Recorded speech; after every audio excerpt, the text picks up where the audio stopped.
Welcome to today's video, guys. Today I am accompanied by my cat. Anyways, let's begin today's video.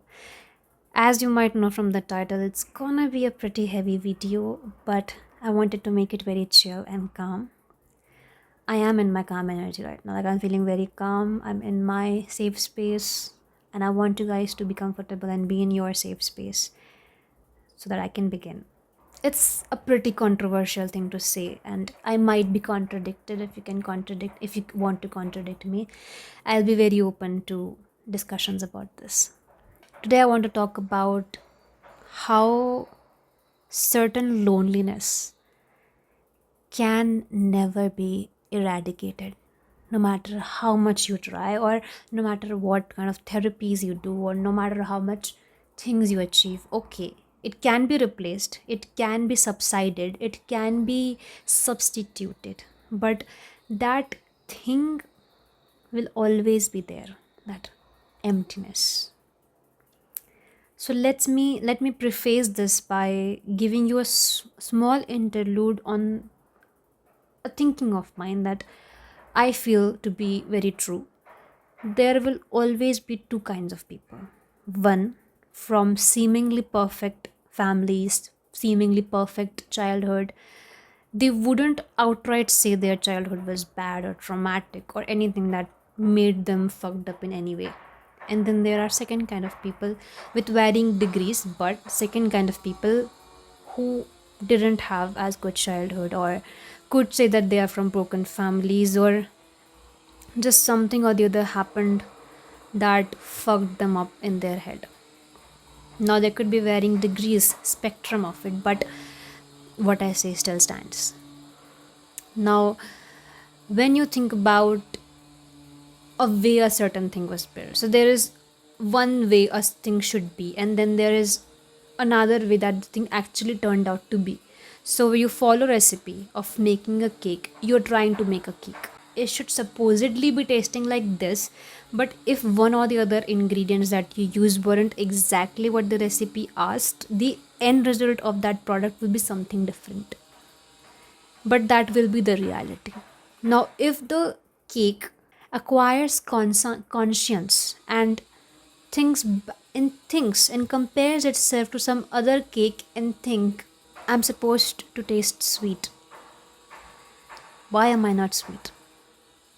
And even if it understands that, okay, there was something wrong in my concoction and that's why I am like this, can it change it? Can it change its composition? Maybe it can start thinking, oh, I'm sweet, I'm just the way I am, I'm sweet, this blandness is sweet, this is the new definition. Things can change, but can it change its entire composition? Now, don't take me to be a pessimistic, I'm very optimistic. I try to look at life through a lens of optimism, but some things are just supposed to be accepted in reality. Let me give you an example. You had a very good party, you organized it, everyone came, it was a blast, everything was super good, you felt your best. Then it ended, everyone left, you sit with yourself, and there's this silence that rings in your ears. Sun. And then you pick up your phone, you scroll some reels, then you're like, okay, fine, I have to do my work. You put it back down, you start working, and then you take a break, and suddenly that silence rings. Sun. And then you think to yourself, I am doing everything, I'm trying everything. I've made friends, I have gotten into new experiences, I'm making hobbies, I'm doing self work, and still everything, even after everything, when I sit with myself, sometimes there's this just ringing in my ear that tells me I am lonely. And people will try to counter this by saying, oh, maybe you just should take in a lover. Maybe that's what you want. I kid you not, you can be lonely even then. Now, what is it? When you try everything out, because when you don't try everything out, people will tell you to try things out, right? So, when you try everything out and then you still stand at the end of it feeling the same way that you felt in the starting, then you have the right to ask yourself, Is something wrong? And I started watching this couples therapy a lot recently on YouTube. You can search couple therapy. There's this therapist. She takes sessions with clients and they are recorded and available for us to watch. In that, during one session with this lady, they came to a breakthrough where she said, I don't communicate, I don't tell him what I want. She was talking about her partner. I don't tell him what I want because I know he's not going to understand, because no matter how much I say, I don't think he understands and I don't think he gets me. And their doctor, Ortega, she stopped her and she said, I understand what you're going through. And it could be true that he doesn't get you, but sometimes your childhood fucks you up so much. Well, those weren't her exact words, but she said something along the lines of, no matter how much you feel it right now, some things are just, they can't be changed. Like the loneliness you feel now, the lack of understanding that you think someone has for you and your temperament, doesn't necessarily have to be that person's stuff, but it could be your own understanding of yourself. Maybe your understanding of yourself has become like that through constant conditioning from your environment and from your own intellect, where you kept on telling yourself, kept on critiquing yourself that what you are can't be understood. Now, can intense self reflection and constantly reprimanding yourself change the way you feel about yourself? Possible. I mean, I'm just 22. Maybe I have not tried it enough. But now that I'm 22 and I have done, I think, 3 years of work on myself, 3 years working on myself, maybe more. And I still sit with myself sometimes and feel this innate sense of loneliness.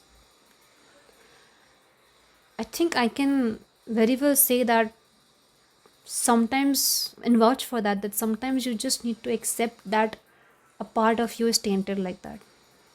Now, is it sad? Maybe, but maybe if that's the way you want to look at it, but more than sad, I find freedom in accepting that. So when you're not aware that some things just can't be changed, when someone will ask you, why are you sitting like that, why are you zoning out, why are you feeling lonely, you're supposed to be happy in my company, you're supposed to, because you say that to yourself. What if you're really looking forward to a trip to make yourself feel a certain way? You're looking forward to that trip, you really wanted to go on that trip and you went on that trip, but you didn't end up feeling the way that you were supposed to be feeling. And then you sit with yourself and you become so harsh to yourself that you're not supposed to be like this, you were supposed to be happy, I was supposed to be happy. What happened? Maybe nothing happened. Friction happens when you are not what you want to be. Some things just don't require that friction for growth. If I want to be something, as you can see, like I have written a lot of quotes where I want growth in my life. So you know that I am all for growth. I'm all for no stagnation in your life. There should always be growth. But sometimes you need to let yourself be. Because I'm very heavy on examples, I'll give you an example of my cat right here. So as you can see, he is a very beautiful fawn and white color. Recently, I noticed that there's some black in his whiskers. Now that I know he's a Persian and his parents might have been white and fawn, where is this black coming from? So, did I want to change that? Not necessarily, but I would like to exaggerate. What if I wanted to change that? I could have trimmed it, but it would have grown back. And the black would have made itself apparent. Now, when will I be content with it? Is when I'll accept that maybe, fine man, maybe some part of him, maybe in some genes he has black. I don't have problem with black color, but you understand what I'm getting at. Maybe if I accept it, then I would stop breaking my head over something that I can't change. And maybe then I'll start focusing on things that I can change.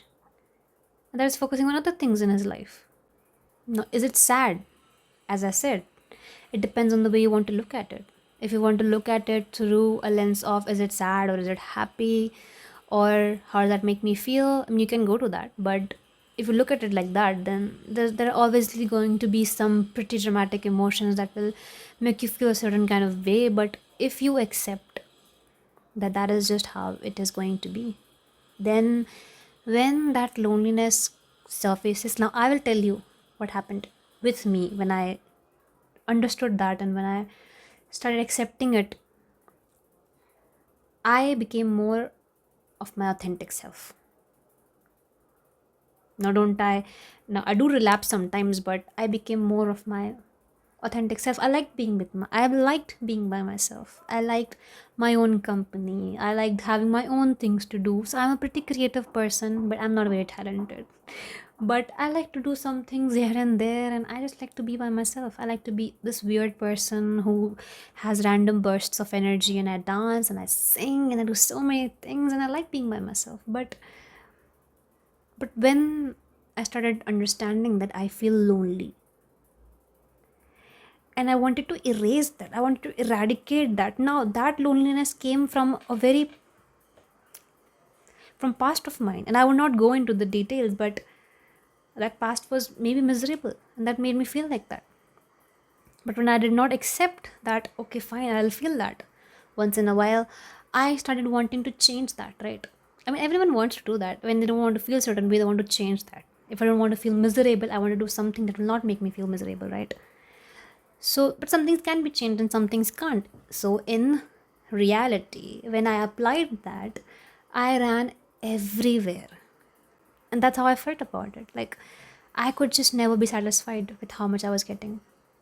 And I wanted to change that. I wanted to satisfy myself and I wanted to feel better. I didn't want to feel lonely because that loneliness was uncomfortable. And I did all sorts of things, and but nothing made me feel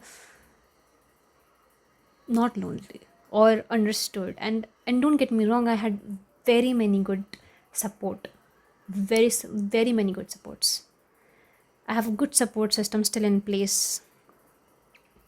Yet that thing, even when I interacted with my support system, that sense of misunderstandings, that I think they're not understanding me, that I think they're not understanding me well enough, that I think they're not loving me enough, that I think that they are not trusting me enough, that I'm not trusting them enough, something's wrong in me, that I am not able to trust them enough, all boiled down to my innate sense of inability to do that.